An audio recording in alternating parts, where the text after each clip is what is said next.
My name is Susan, and I work as a phlebotomist. Regular day for me includes drawing blood, which is what a phlebotomist does.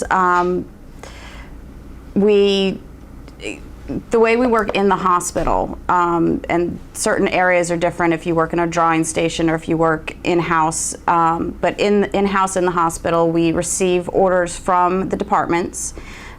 We then take the required tubes with us, usually in our tray. We go to the patient, we identify who the patient is by their name, their medical record number, their date of birth. We draw the required specimens. We bring them back to the lab and receive them in the computer, and then deliver them to the proper departments, whether it be hematology, coag, chemistry, for the techs to then result out the tests.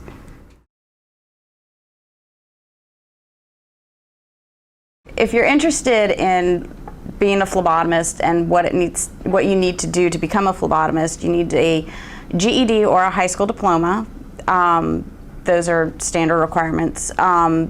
But to learn how to do phlebotomy, you're going to want to take a phlebotomy course, and those are typically offered either at some hospitals, but most of your community colleges are going to offer phlebotomy courses.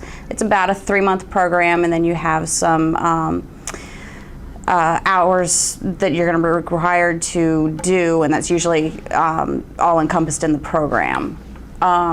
After you finish your course, if it's an accredited course, sometimes you can get your certification immediately.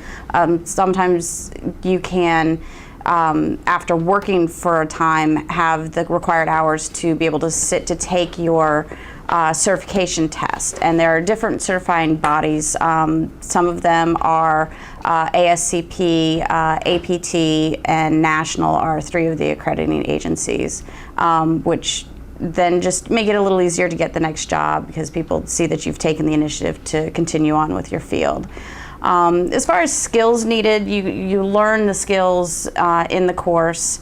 It's the techniques are not difficult. They're things that are easily taught, but to be good takes a little more finesse that you'll learn over time.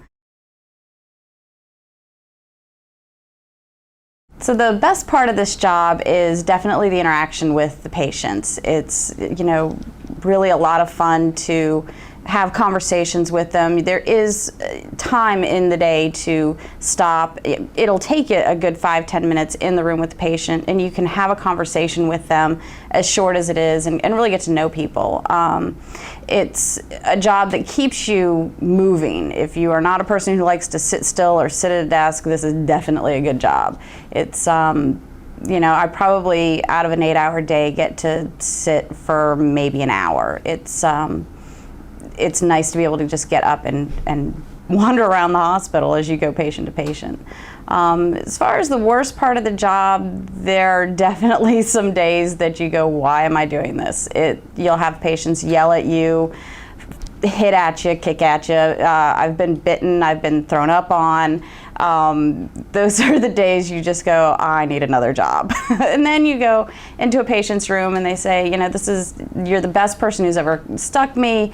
I didn't feel a thing, thank you so much, and it makes it worth it.